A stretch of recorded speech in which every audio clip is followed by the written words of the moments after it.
Assalamualaikum warahmatullahi wabarakatuh. Selamat pagi anak-anak sekalian, sahabat Acitia Pustaka.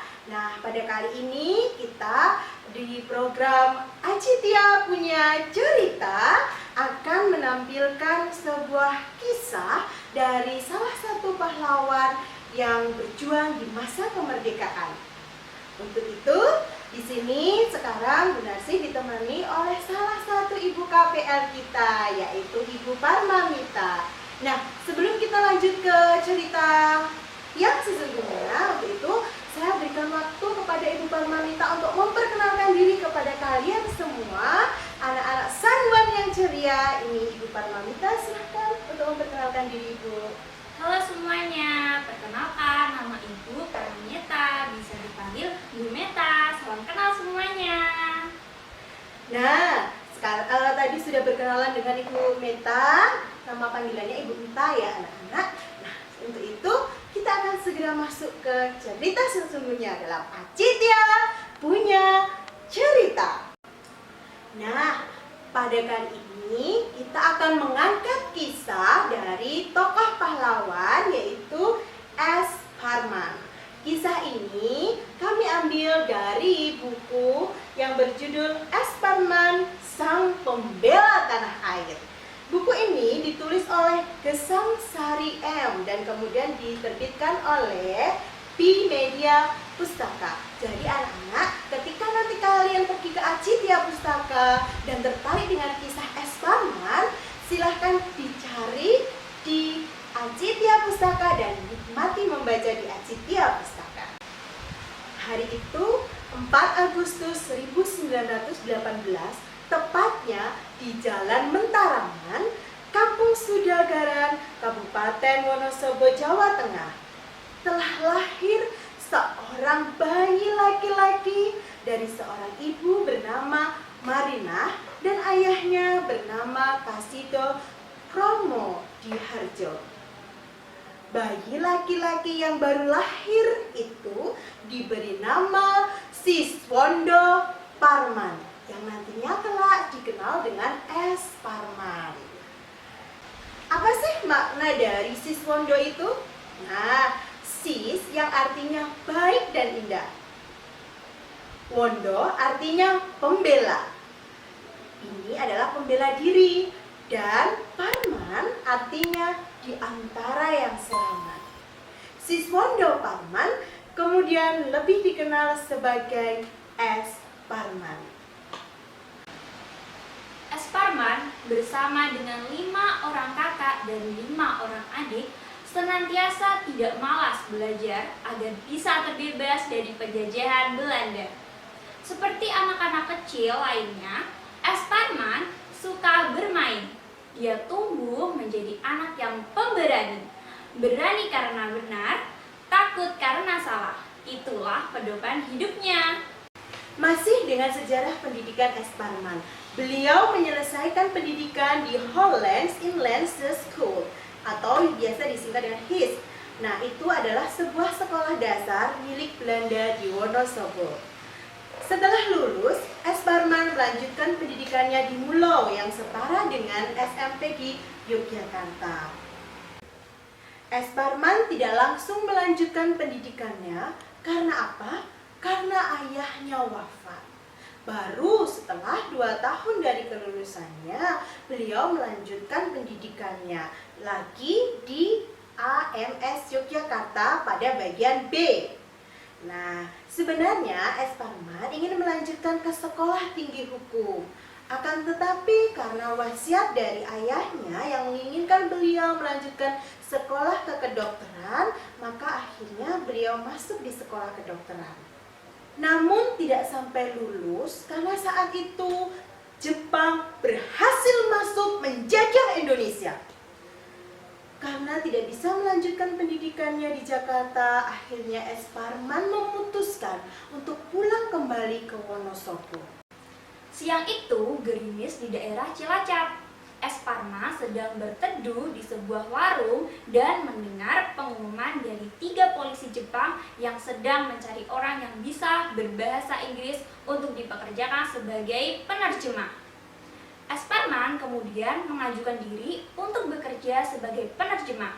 Dan sejak saat itu, Es Parman diangkat menjadi pegawai sipil Kempentai dan dipekerjakan di Dinas Kempentai Yogyakarta. Suatu hari Es Parman ditangkap karena dilaporkan sebagai mata-mata pribumi.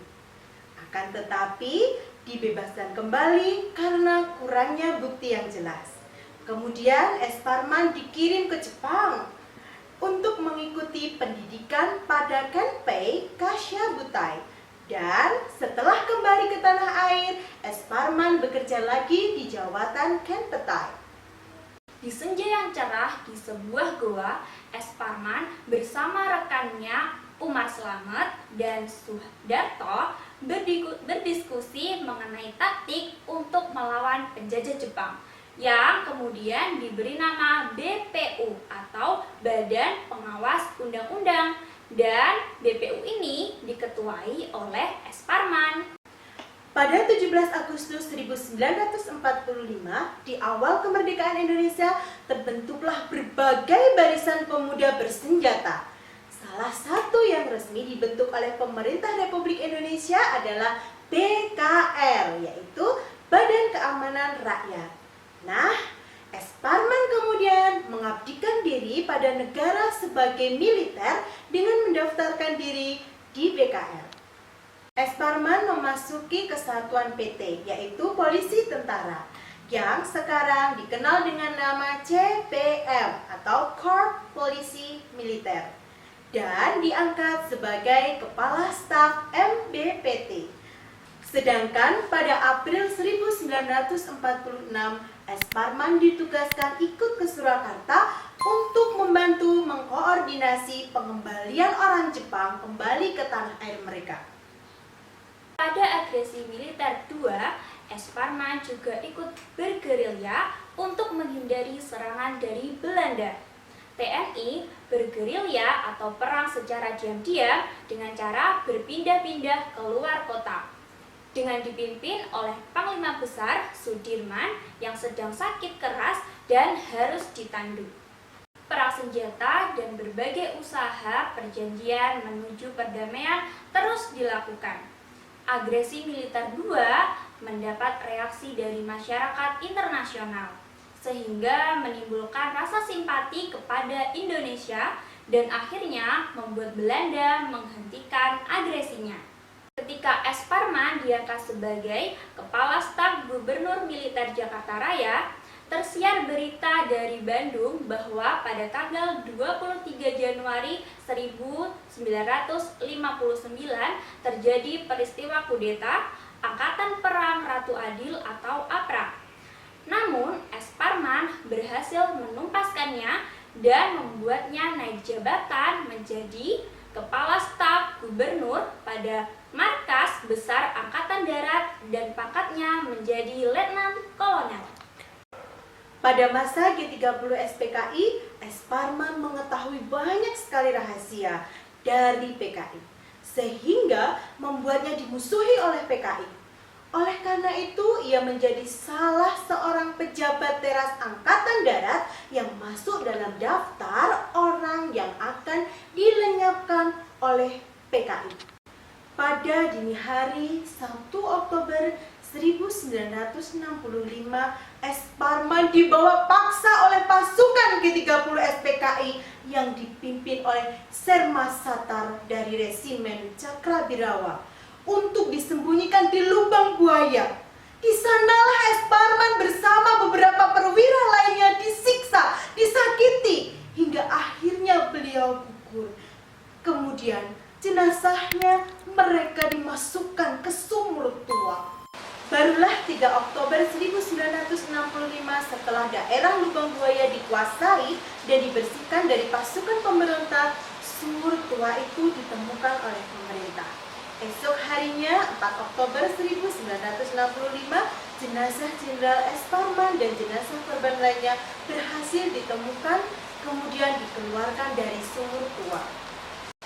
Bertepatan dengan ulang tahun ke-20 Angkatan Bersenjata Republik Indonesia atau ABRI pada tanggal 5 Oktober Oktober 1965, jenazah mereka dimakamkan di Taman Makam Pahlawan Kalibata, Jakarta dengan upacara kemiliteran.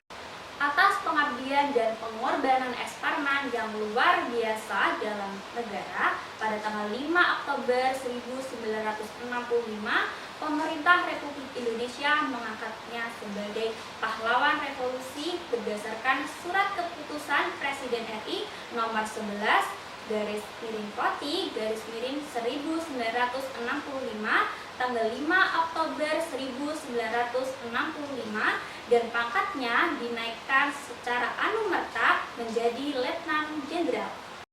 Sahabat literasi Acitia Pustaka, demikianlah tadi kisah S. Parman.